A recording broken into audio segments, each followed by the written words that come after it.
Seguimos.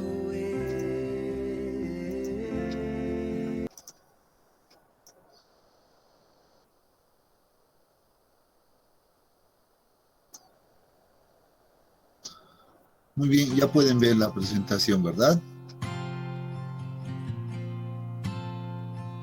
Sí, Inge.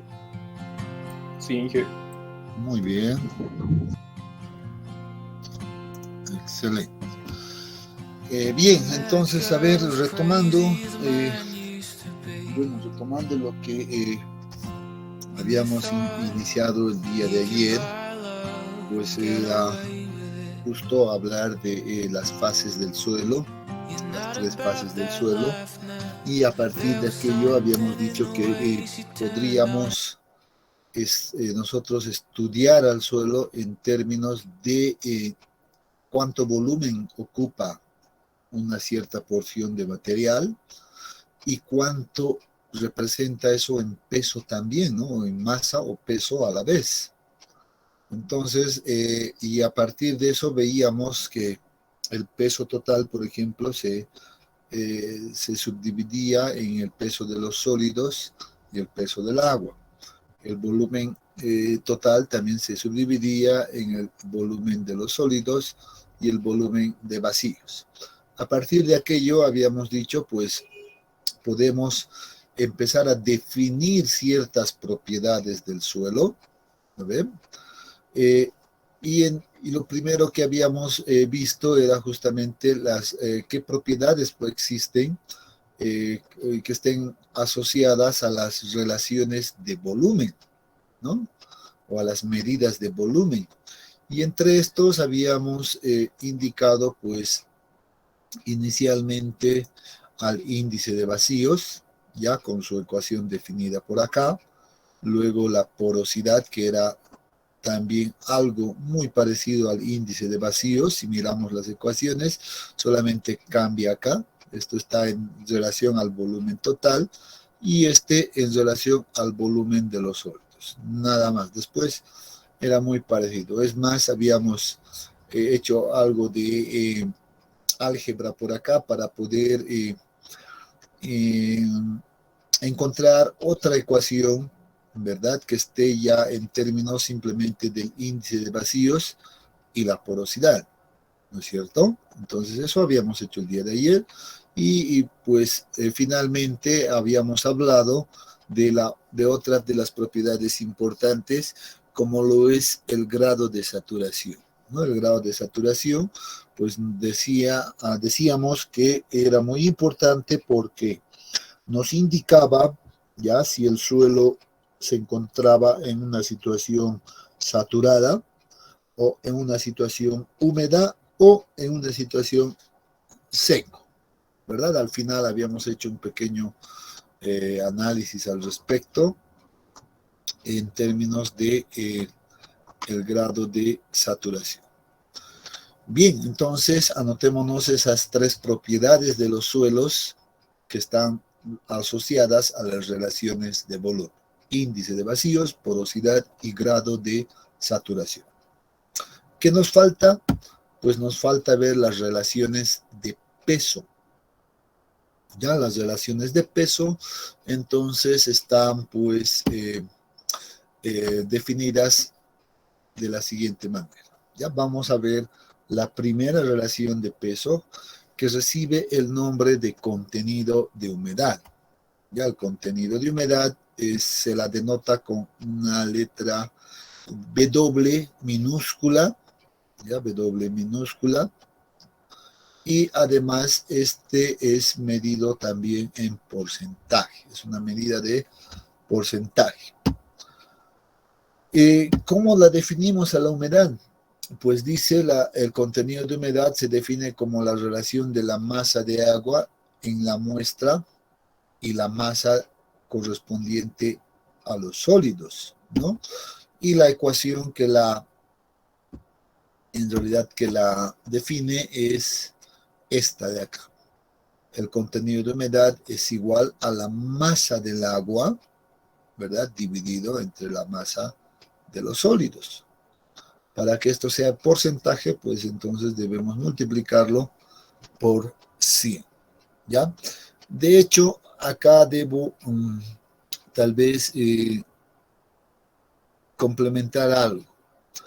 A partir de este punto, ¿ya? A partir de este punto, pues es necesario realizar algunos ensayos de laboratorio.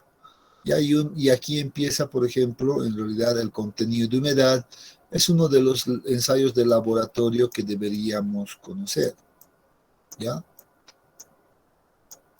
Laboratorio. En realidad es un ensayo bastante básico, es un ensayo bastante simple a la vez. ¿Ya? Entonces, vamos a tratar de un poquito explicar cómo se desarrolla este procedimiento en laboratorio. ¿Ya? Entonces, lo vamos a hacer de manera bastante práctica. Ya nos vamos a dar inclusive tal vez algunos valores para poder mirar de alguna manera los resultados. ¿Ya? Entonces, hablemos un poquito del procedimiento de laboratorio. Este es nuestro laboratorio 1. Se van a ir anotando, por favor. ¿Ya? Y vamos a hablar del procedimiento de laboratorio.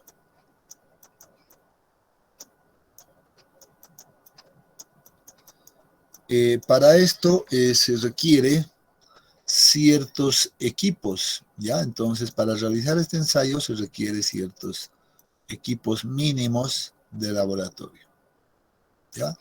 Y entre los equipos mínimos está primeramente una balanza de precisión, ya es una balanza que debe tener, según normativa, ¿ya? Según normativa, esto está también normado bajo la norma ASTM,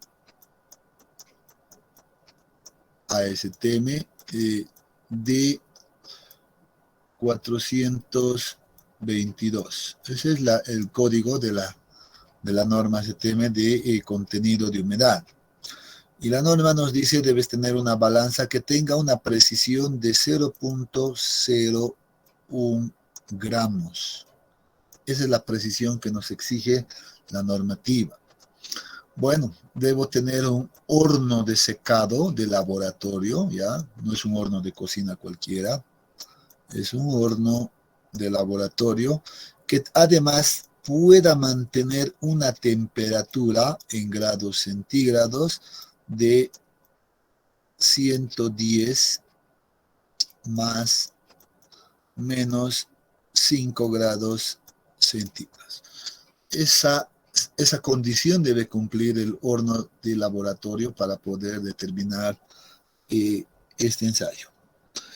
Bueno, entre algunos accesorios adicionales, pues podemos decir que, bueno, vamos a requerir de un pequeño recipiente, ¿ya?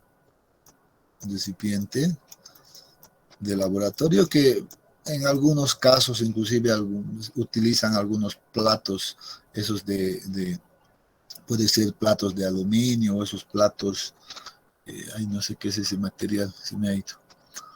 Pero, bueno, la idea es entender que necesitamos tener estos recipientes, ¿ya? Entonces, con todos estos equipos, pues vamos ahora a hablar del procedimiento, y el procedimiento es bastante simple. Supongamos que nosotros tenemos una pequeña porción de muestra de suelo, ¿ya? Esta es la muestra de suelo, y la vamos a decir, obviamente, que está en una condición húmeda, ¿ya? Suelo húmedo vamos a llamarlo, porque está en una condición natural. Suelo húmedo. Y necesitamos conocer su contenido de humedad de esta porción de muestra. ¿Cómo hacemos? Bueno, entonces el primer paso consiste en que nosotros podamos determinar, ¿ya? Entonces, determinamos la masa, ya la masa total. Vean que aquí ya la nomenclatura es importante, por cierto. Va va a ser importante siempre eso, ¿ya? Entonces, debemos determinar la masa total de esta muestra de suelo, ¿ya? Entonces, ahí está, la masa total, y la podemos, inclusive, un poquito para aclarar esto, pues vamos a utilizar estos subíndices, ¿ya? Que SH, que significa suelo húmedo, ¿ya? Entonces determinamos la masa total del suelo húmedo, ¿ya? Obviamente con la ayuda de la balanza. Pero no se hace en este caso no se hace un registro directo, sino que más bien lo que se debe hacer es conocer inicialmente, pues, utilizar un recipiente de laboratorio y determinar inicialmente la masa de ese recipiente. Entonces a eso lo voy a denominar M sub R, y por ejemplo yo voy a suponer que esto corresponde a 35 gramos. Ya estoy dándome unos datos simplemente para entender este proceso. He agarrado el recipiente, lo he colocado en la balanza y me ha registrado una masa de 35 gramos. Muy bien, lo anoto en algún lugar en mi planilla de laboratorio. Luego determino la masa del suelo húmedo más, vamos a decir, el recipiente. Entonces voy a colocar una R más ahí, que me representa, o que representa más bien, que está tomando en cuenta también a la masa del recipiente, que son 35 gramos. Y simplemente para esto yo voy a suponer que me da, por ejemplo, una masa de 63 gramos. Van a ir anotándose, por favor, esos datos. Entonces, realizar esta labor realmente es simple, ¿no? En laboratorio. Simplemente agarro un recipiente, registro su masa, dentro del recipiente coloco esta muestra húmeda y registro la masa, acá está. Luego el siguiente paso, en realidad acá, pues va a consistir en secar la muestra. Ya debemos secar la muestra en el horno de laboratorio a esta temperatura que se indica. Debemos secar la muestra. ¿Ya? Debemos secar la muestra y en este caso la muestra debe ser secada por al menos 16 horas. Eso dice la normativa, al menos 16 horas. Pues si le dejo más tiempo no hay problema, pero mínimamente debería de pasar este tiempo. Posterior a esto, después de este tiempo, ya al día siguiente, en todo caso, pues debemos determinar o registrar ahora, ya vamos a registrar la masa, ya, del suelo, en este caso. Vean que el suelo, en este caso, después de pasar las 16 horas en el horno, ya no va a ser húmeda, ¿no? Entonces va a ser simplemente del suelo seco, la masa del suelo seco, más el recipiente sigue ahí conteniendo la muestra de suelo, por tanto debemos anotar también ese detalle, y aquí anotamos ese. Voy a suponer, ya no sé cuánto me dará el valor, me estoy inventando, voy a suponer que realizada esa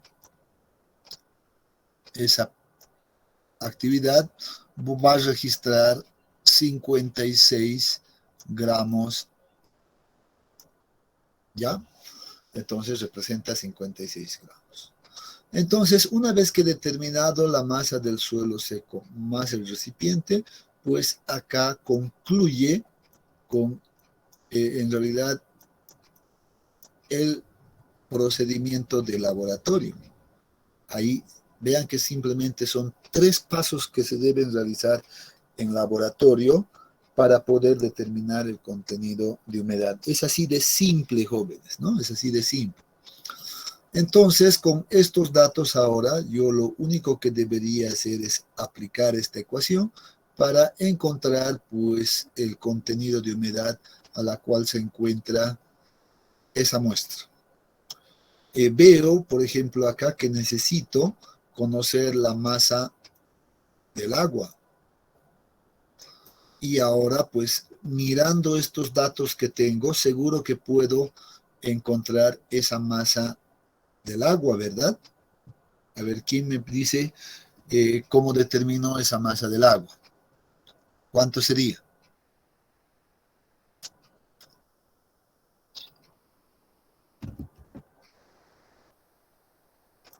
Alguien me ha escrito, creo, un mensaje. A ver, ¿qué dice? 7 gramos. Alguien ya lo ha calculado, es más, pero la idea era que me digan en realidad de dónde sale esos 7 gramos.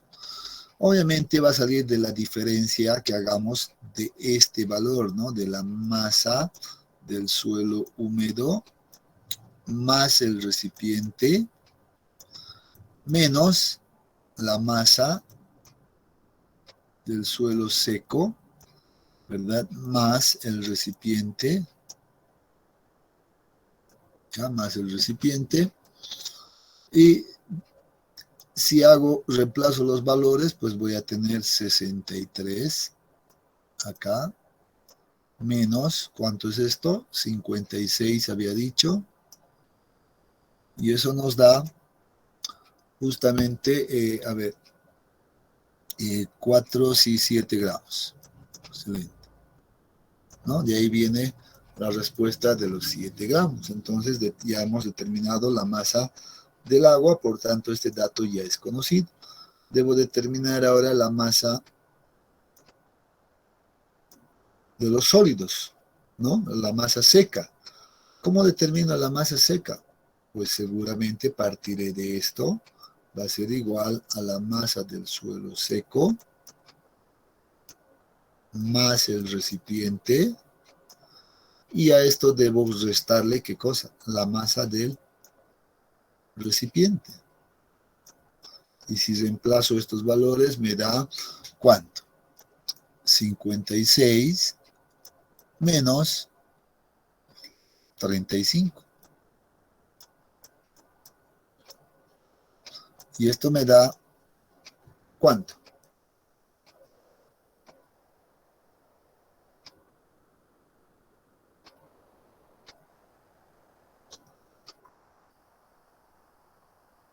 Nadie está con su calculadora. 21, Inge. 21 gramos, gracias. Excelente, vean, ya he determinado la masa de los sólidos y ahora simplemente aplico la ecuación de contenido de humedad y esto es igual a 7 dividido entre 21. Para que me dé en porcentaje, esto debo multiplicarla por 5. Y eso me da 33.3, Inge. muy bien, eso sí es 33.3%.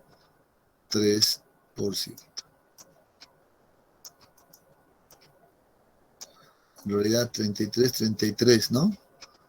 Es como que...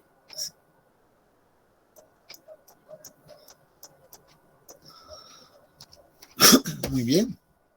Vean que entonces el determinar el contenido de humedad en laboratorio pues resulta ser una tarea bastante simple.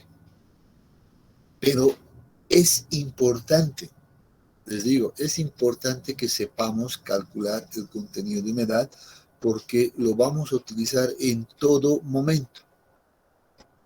Ya, en todo momento, o sea, tienen que volverse ustedes lo suficientemente prácticos para determinar el contenido de humedad.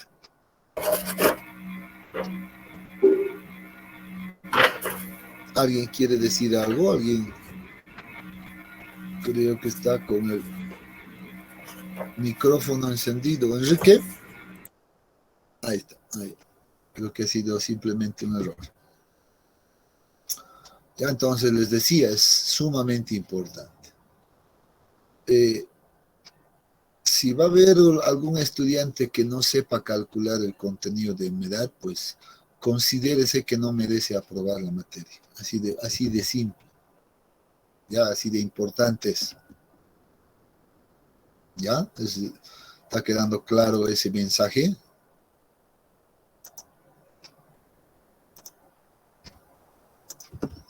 Espero que sí.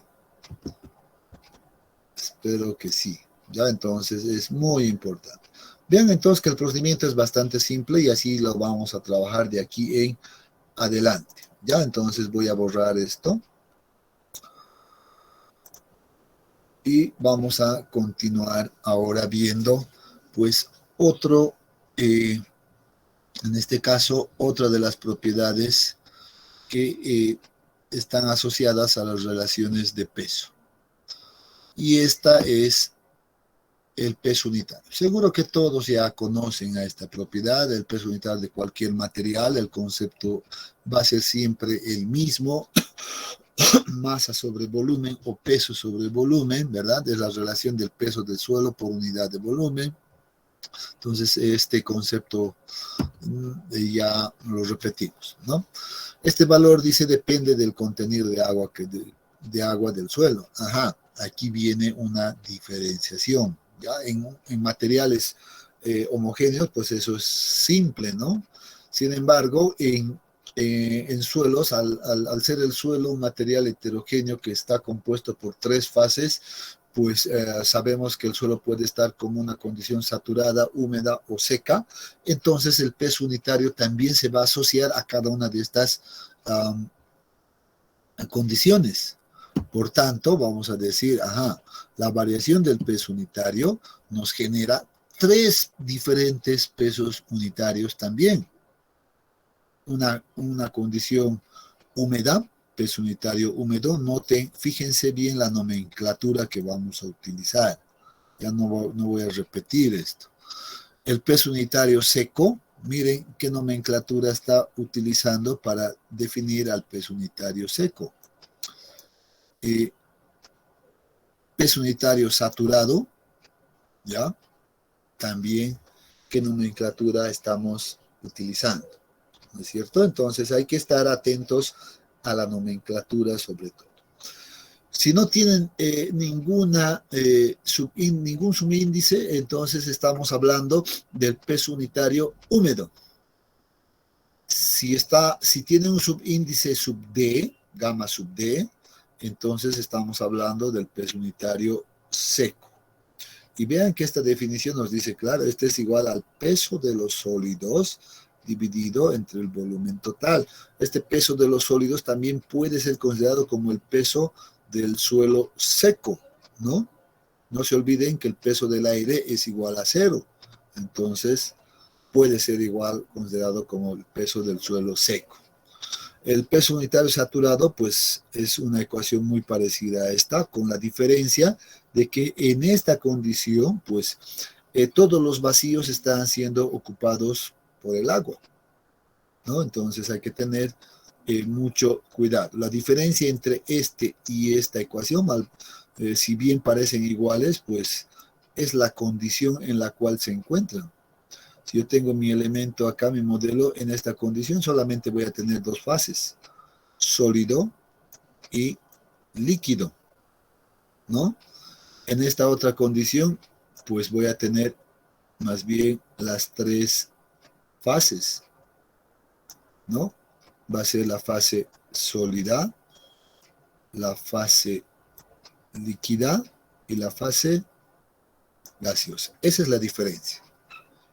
Ya, entonces, acá este peso seguramente corresponderá simplemente al peso de los sólidos y del agua en su totalidad.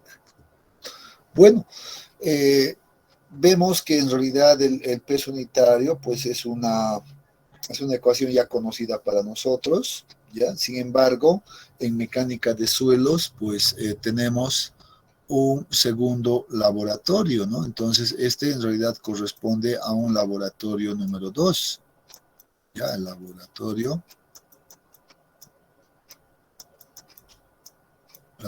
número 2, que recibe el nombre de peso unitario. Y acá dentro del laboratorio número 2 existen dos procedimientos para realizar o determinar el peso unitario de los suelos. Una de ellas es el de las medidas lineales, así se llama. Medidas lineales.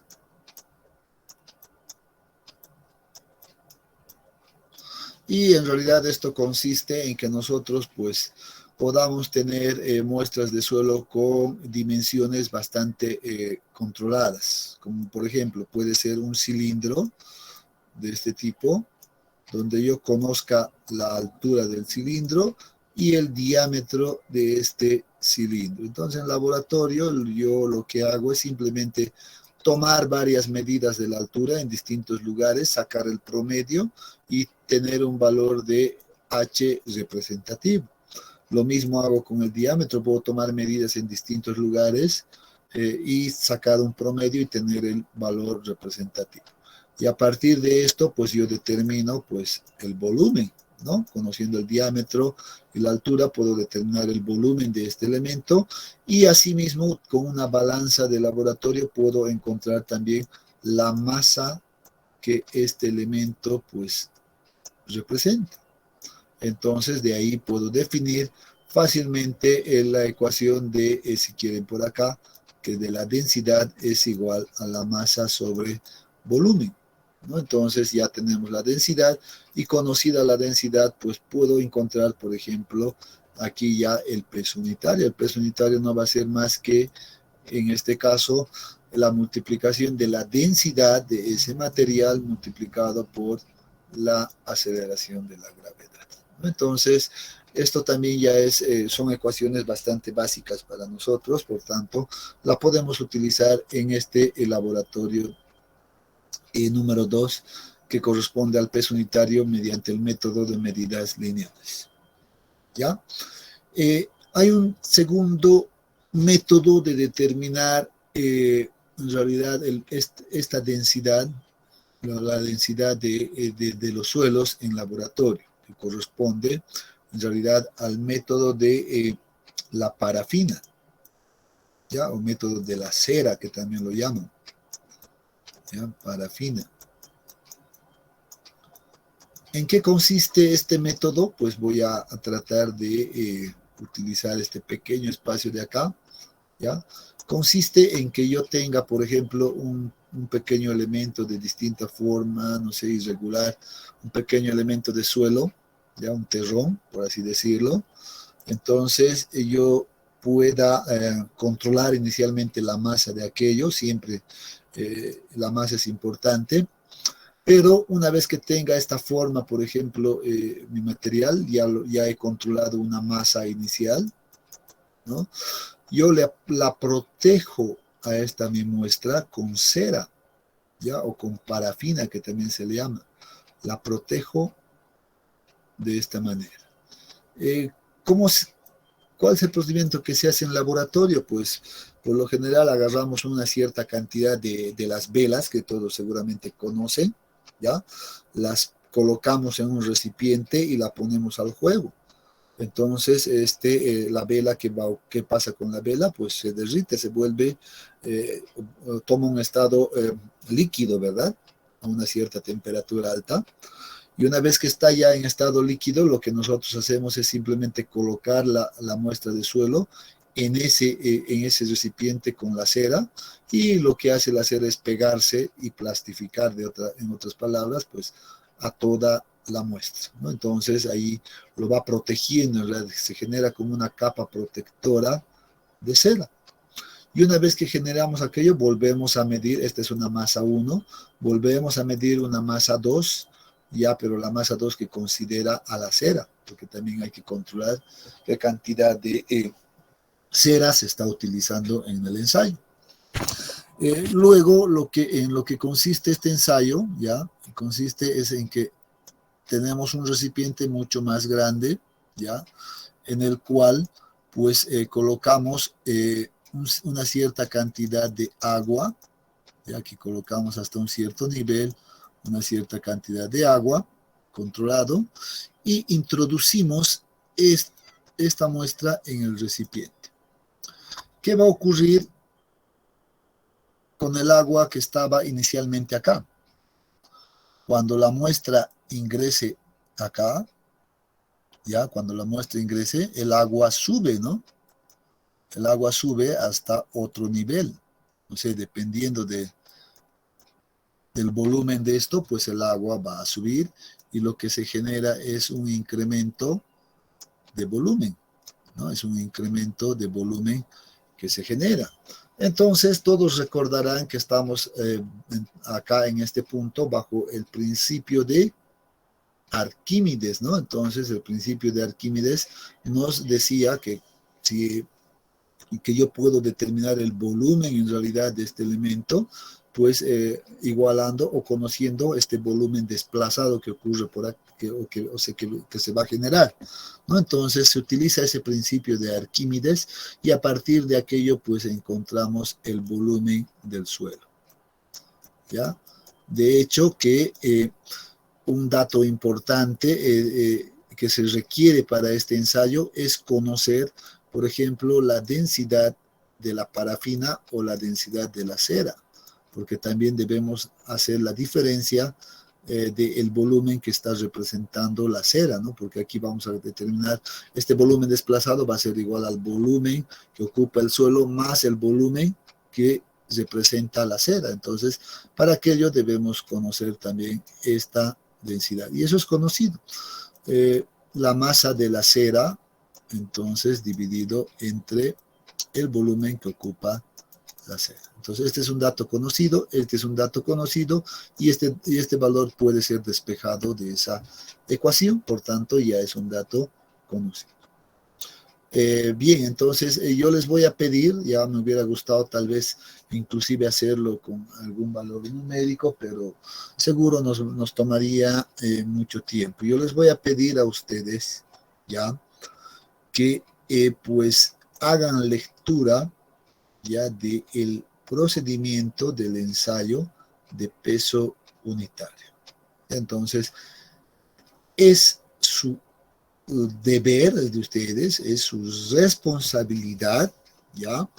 De ustedes, ir ahora mismo, una vez que acabamos la clase, pues pueden ir a ver, no sé, ahora pueden ir al texto, en el texto está, sí, váyanse al texto, por favor, al texto guía, y revisen el procedimiento de peso unitario.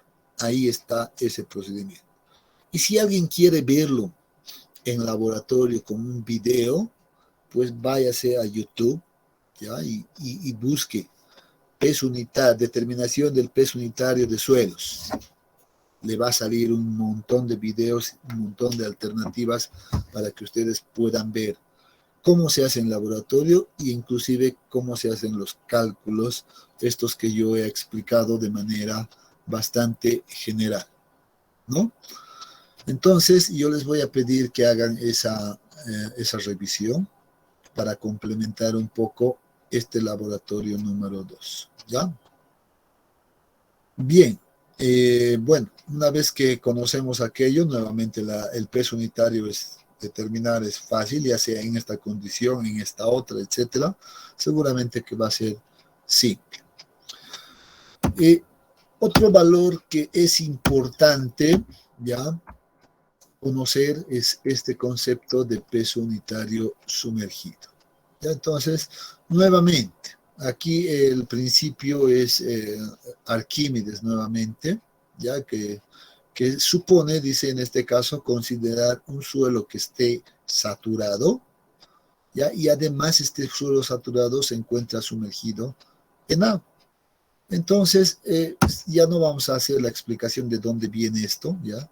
Sino que nos vamos a quedar directamente con esta ecuación, que el peso unitario sumergido, primeramente la denotamos con un apóstrofe acá, con un prima, gamma prima, y cuando veamos a partir de ahora un gamma prima, pues recuerden que estamos hablando del peso unitario sumergido, ¿ya? Entonces, este peso unitario sumergido no es más que la relación, la diferencia entre el peso unitario en condición saturada menos el peso unitario del agua.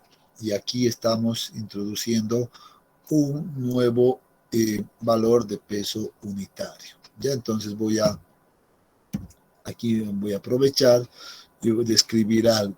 Ya vamos a definir, por ejemplo, al peso unitario del agua. ¿Cómo se definiría el peso unitario del agua según, de acuerdo a las anteriores definiciones? Seguramente va a ser igual al peso del agua dividido entre el volumen del agua. ¿No ven? Entonces esto es lógico. Sin embargo, nosotros desde ya cursos muy inferiores sabemos que el peso unitario del agua puede tomar un valor constante. ¿Cuánto es ese valor constante? A ver, ¿quién lo tiene en la cabeza?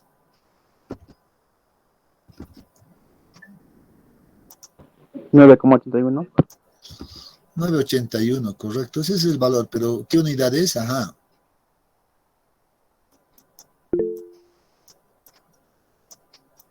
Kilonewton sobre metro cúbico. Muy bien, kilonewtons sobre metro cúbico. Esto es importante. Déjenme decirles en este momento, ya a modo de paréntesis, que para mí, ya personalmente, ya esto es algo personal, para mí es muy, muy importante el manejo de las unidades. Si yo veo valores en, no sé, en algún lugar, en su cuaderno, en su examen, etcétera, que no tiene unidades, para mí eso está mal, no representa nada. Así me digan, todo está bien, ingeniero, solo me he olvidado colocarle las unidades. Si me dicen, para mí está mal.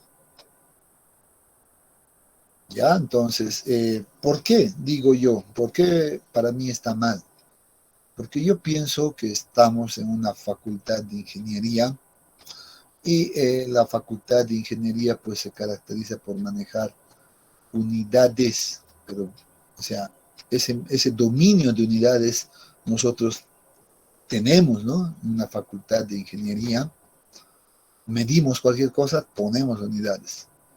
Entonces, para mí es muy importante.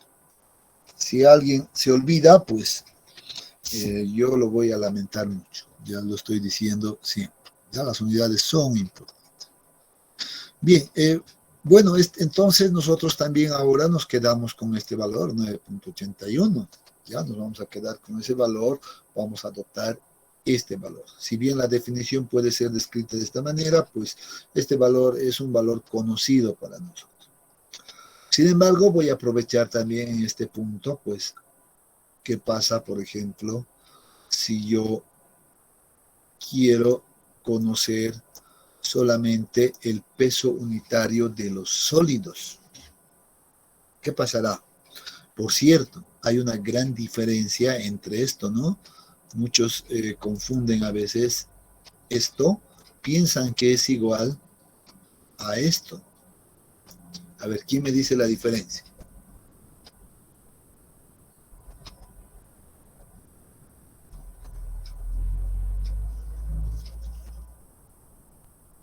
¿Nadie se anima?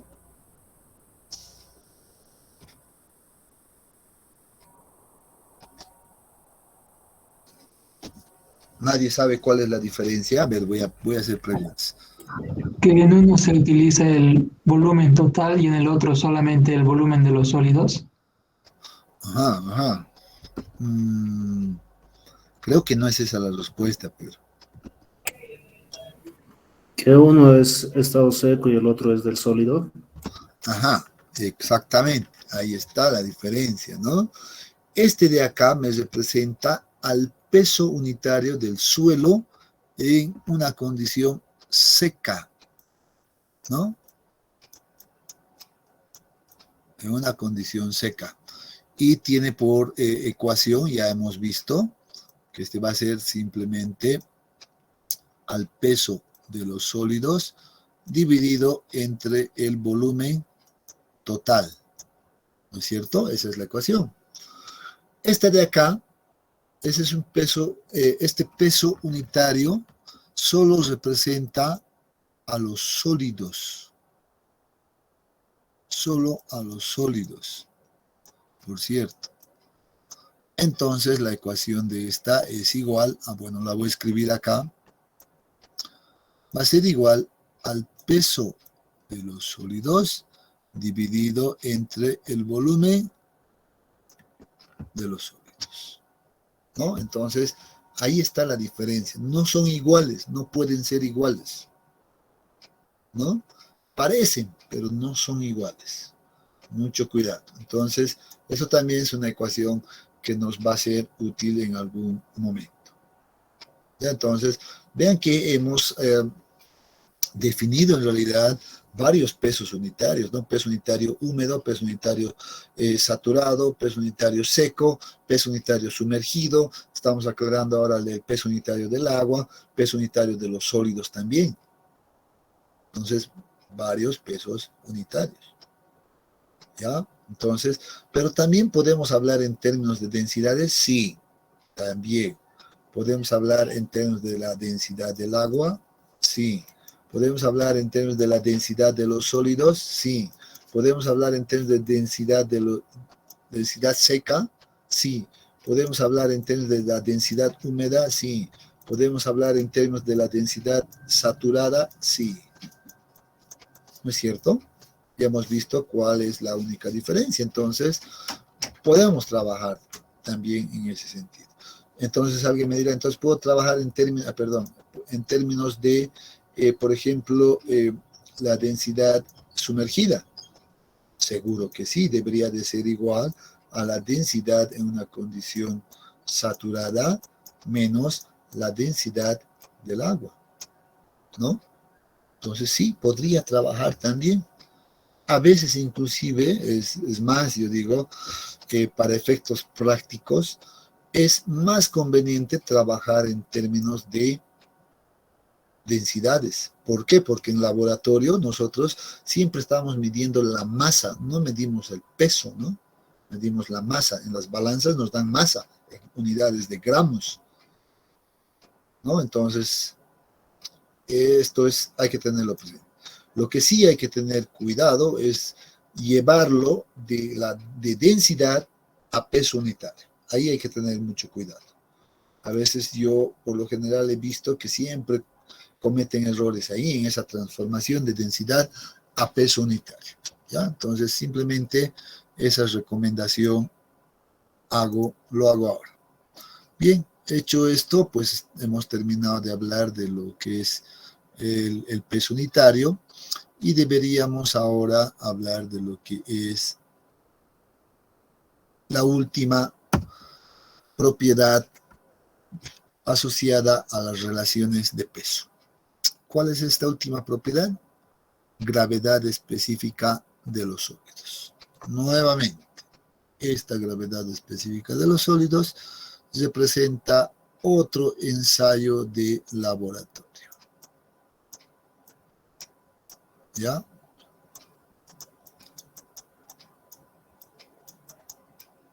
Y este laboratorio ya sería mi laboratorio 3.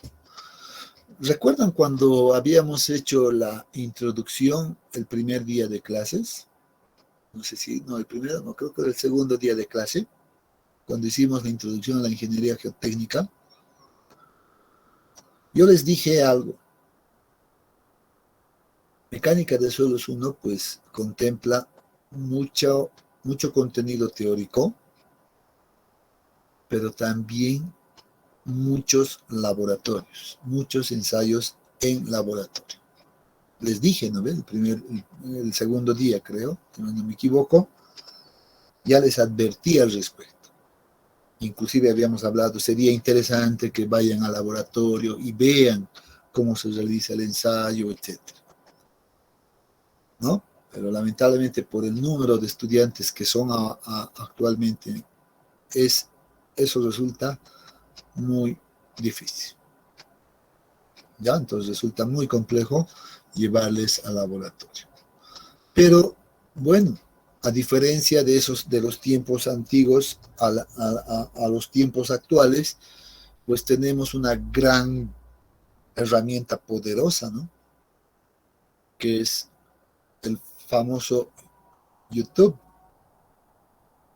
¿no? Entonces uno se va seguramente al YouTube, y esto ya depende mucho de ustedes. Yo no puedo obligarles a ver los videos, nada, sino que uno tiene que tener tal vez esa conciencia para revisar toda la información posible, ¿no? Si uno quiere aprender más, pues va a revisar una mayor cantidad de información, ¿no? Entonces uno puede entrar a YouTube y empezar a curiosear y poner ahí en su buscador determinación de la gravedad específica de los sólidos en laboratorio. Y le va a salir una lista larga, digamos. Hay algunos que son muy largos, algunos más cortos, etcétera, y de distintos tiempos inclusive. Entonces, si ustedes logran ver ahí esos videos que están ahí muy bien preparados, pues seguro que van a entender también mejor el manejo de estas propiedades, ¿no? Es importante siempre saber cómo se hace y en qué condiciones se hacen estos ensayos. Eso ayuda mucho a interpretar en realidad muchas cosas. Sin embargo, nos vamos a abocar ahora a ver básicamente la definición o cómo se calcula la gravedad específica de los sólidos, ¿ya? Y vemos que es una relación entre el peso unitario de los sólidos y el peso unitario del agua. Así de simple.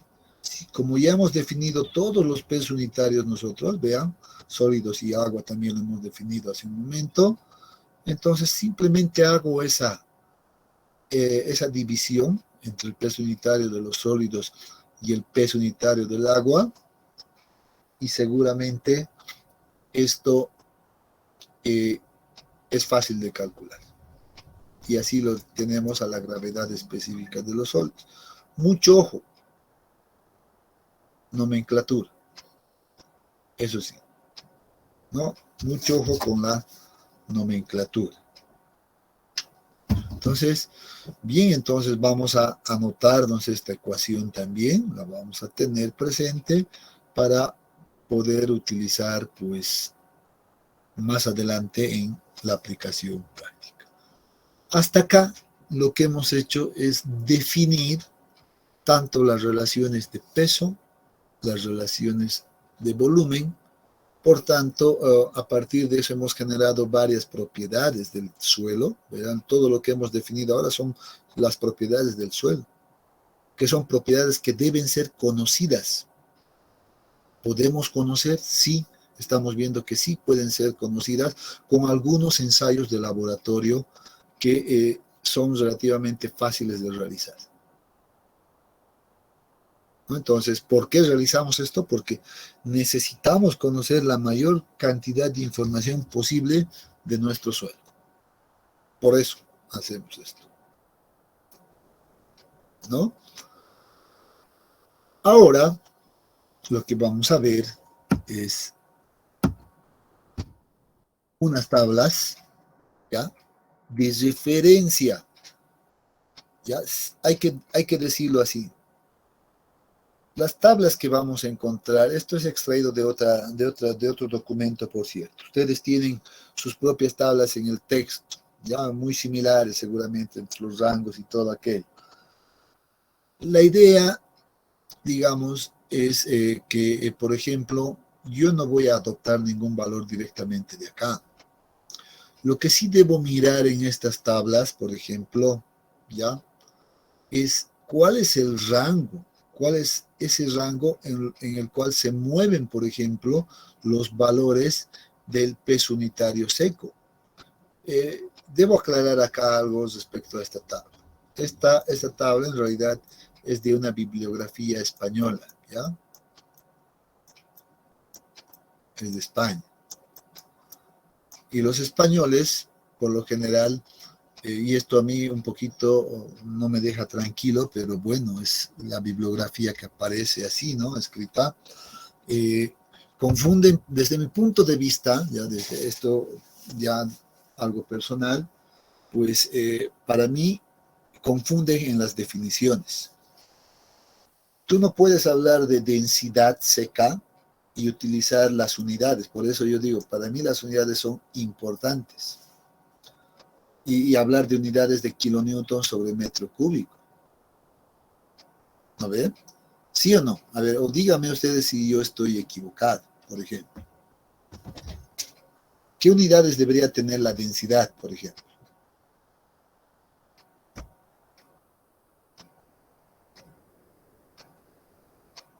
A ver, ¿dónde están? Se han ido. Para mí esto es densidad. Para mí la densidad es masa sobre volumen. ¿Y cuáles serían sus unidades?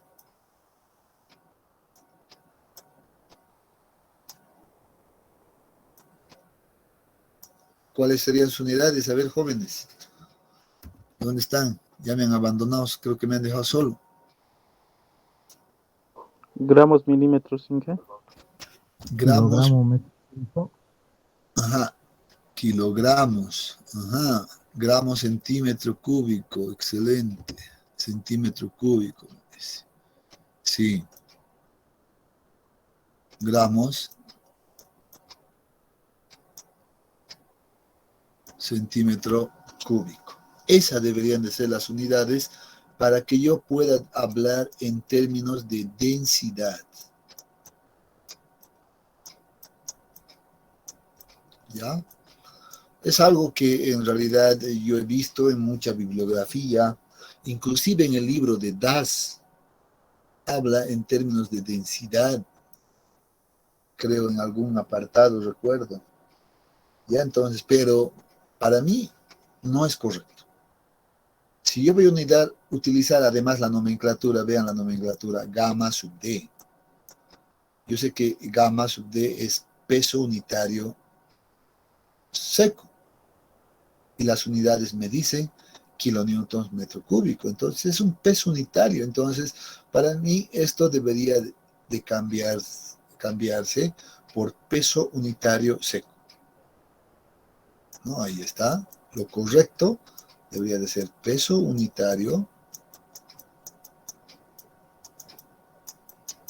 seco. Humedad, no hay problema. Índice de huecos, bueno, los españoles hablan en términos de índice de huecos.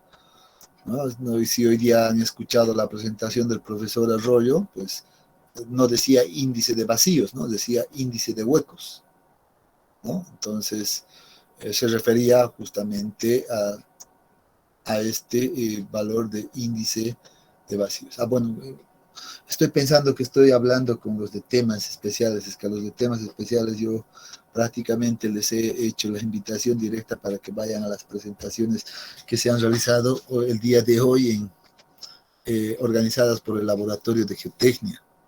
Ya no sé si, espero que también ustedes hayan podido asistir, pero si no, no les hice la publicación a ustedes. Ya, pero bueno, se me ha cruzado un poquito ese término de huecos, de índice de huecos, ¿ya?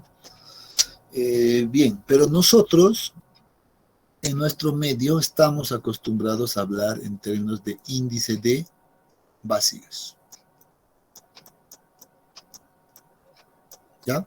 Pero esto no queda, digamos, tan en contradicción como esta definición. Por tanto, si ven índice de huecos, pues para mí también se entiende, no hay ningún inconveniente, ¿no? Entonces, bien, hay que tener un poquito de cuidado con estas denominaciones, ¿ya? Sin embargo, yo les decía, estas tablas hay que mirarlos, pero como son tablas de referencia. ¿Para qué me sirven? Para tener una idea de hasta qué valores podría tomar, por ejemplo, hasta qué valores yo podría obtener como densidades, por ejemplo, ¿no? Vean, 18.5, etc. Es más, yo les puedo dar un límite acá que no debería de pasar de 23.5, por ejemplo. Porque el 24, si ya tuviéramos un valor de 24, seguro que todos sabemos que el valor de un peso unitario de 24 representa un material específico. ¿Qué material representa? ¿Alguien sabe?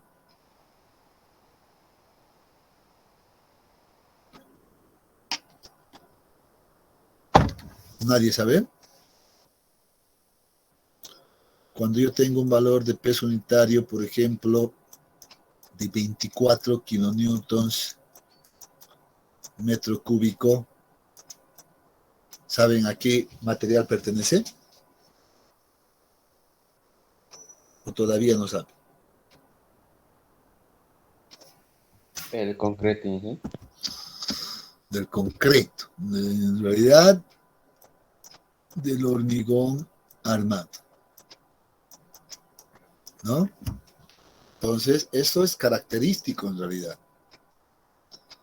Entonces, bueno, y ahí ya estaría pues hablando de otro material, ¿no? Por tanto, el límite en realidad debería de pasar a 23.5. ¿Qué pasa si ahora yo observo, por ejemplo, valores de peso unitario, por ejemplo, mayores a 25? Mayores o iguales inclusive, ¿sí? Desde iguales a kilonewtons por metro cúbico. ¿Qué pasará? ¿A qué materiales representarán estos valores? Pues sin ánimos de perder más tiempo, vamos a decir que esto es característico de las rocas. ¿Ya? Y aún así, aún siendo el peso unitario de una roca, seguro que esto debería de ser inclusive menor a 30. Ya menor a 30, o sea, no puede existir más pesos unitarios seguro de mayores a 30 cuando estamos hablando de, no sé, materiales de la superficie terrestre, estaríamos hablando de otro tipo de materiales, ¿no? A ver, alguien a levantar la Juvenal, adelante.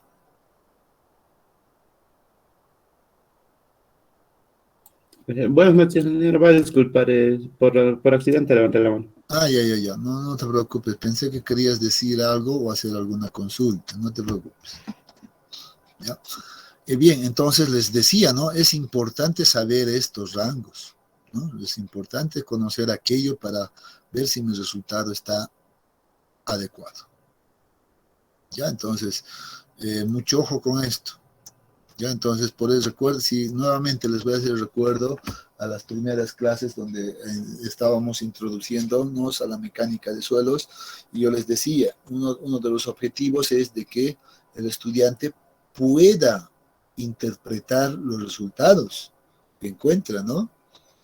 Y si a mí me sale por algún motivo pues valores de 50 kilonewtons por metro cúbico, pues yo no debería reportar 50 kilonewtons por metro cúbico, porque estoy viendo acá que eso es imposible. Es más, les estoy dando algunos datos de referencia, ¿no ven? Yo les digo, honestamente, sin ánimos de ofender a nadie, esto lo repito cada semestre, pero en el examen aparecen resultados, inclusive lo último que me apareció el año pasado, el anterior semestre, 1800 y algo, no recuerdo exacto, pero era 1000 y algo, 1800 y algo, kilonewtons por metro cúbico. Así me reportó un estudiante en su examen. Y entonces yo veo eso, bueno, cualquier persona va a ver eso, y ¿cuál es la impresión que se lleva inmediatamente? Que ese estudiante no tiene ni idea de lo que está haciendo, ¿no? No tiene la mínima idea de lo que está ahí reportando. Entonces, obviamente eso ya está completamente mal, ¿no es cierto? Entonces, por eso siempre yo hablo, hay que interpretar nuestros resultados. ¿Estarán dentro o muy cercanos a estos? Vean, así, para eso nos sirven estas tablas, para compararlos. ¿Ya?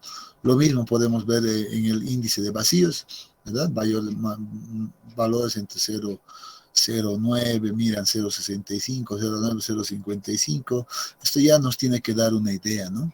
Ya 0,4, etcétera.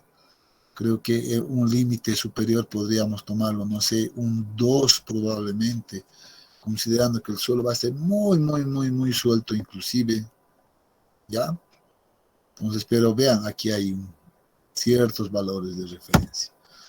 Bueno, lo mismo podemos ver en el caso de suelos finos, ¿no? La misma idea. Nuevamente, este término no me deja muy tranquilo a mí, pero la idea es ver que, vean, en tanto en gruesos como en finos, los rangos son muy parecidos, porque son suelos, ¿no?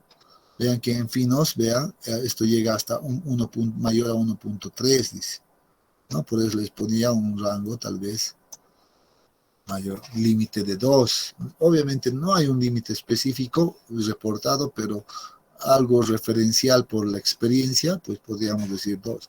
Si a mí me da un valor de 5, por ejemplo, de índice de vacíos, seguro que algo anda mal, ¿no? Tengo que revisar mi calculadora, tengo que revisar mis ecuaciones o mis datos, así de simple. No podría existir aquello. Tampoco podría existir pues un valor de índice de vacíos, por ejemplo, de 0. ¿Qué pasaría si a mí me da un valor de 0? ¿Qué significaría? A ver, ¿alguien tiene alguna idea de qué significaría si el índice de vacíos es 0?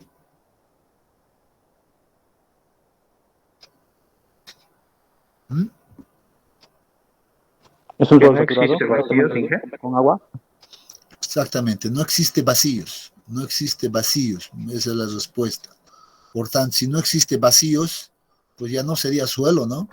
Para empezar, ¿sí o no? Porque la definición de suelo es que dice que hay vacíos, y en los vacíos hay agua y hay aire. Entonces ya no estaríamos hablando de suelo, sino que estaríamos hablando de un sólido perfecto. Seguramente sería un sólido, ¿no? ¿Sí o no?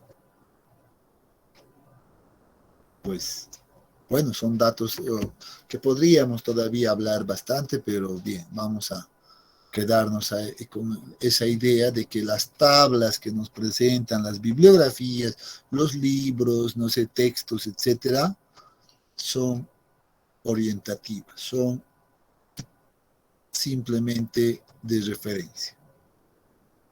¿Ya? Bien. Vamos a ver ahora, no sé cuánto de tiempo tenemos.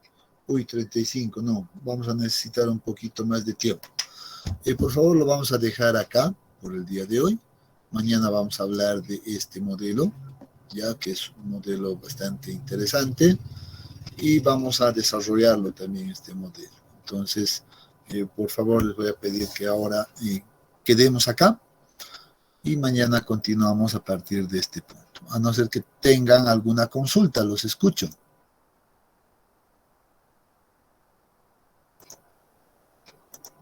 ¿Hay alguna consulta?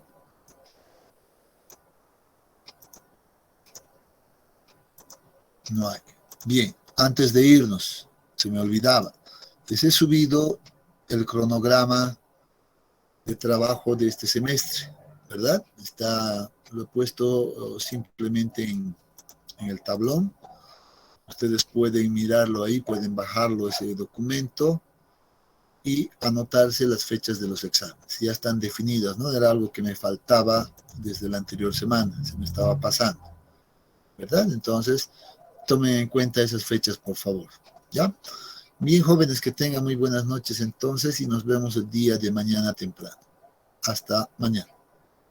Hasta mañana, Inge. Gracias.